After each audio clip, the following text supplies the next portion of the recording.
আসসালামু আলাইকুম। আশা করি সকলে ভালো আছেন। আমি একজন টাঙ্গাইলের ছেলে, একজন রেমিডের যোদ্ধা, একজন মালয়েশিয়ান প্রবাসী।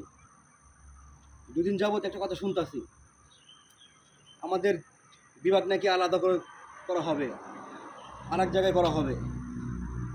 যে ভাই একটু কথা বলি, আমরা যেভাবে আছি ওভাবে রাখেন। আর যদি সেটা না পারেন তাহলে আমাদের টাঙ্গাইল জেলারই বিভাগ করেন। আর যদি সেটা না পারেন তাহলে যেইভাবে আছি ওইভাবেই রাখেন। অতএব অন্য কিছু চিন্তা করেন না। ভ্রমর বলার চাকে কখনো আঘাত করছেন? আঘাত করার পরে কী হয় দেখছেন? চোখে দেখেন নাই। আর যদি দেখে থাকেন তাহলে একবার মাথায় রাখেন, আমরা বললাম একটা ভ্রমর বলার চাইতে কোনো অংশ কম না। আমরা যদি একবার খেপি না তাহলে বললাম দৌড়ে অকুল পাইবেন না। মাথায় রাখেন, মাইন্ড ইট।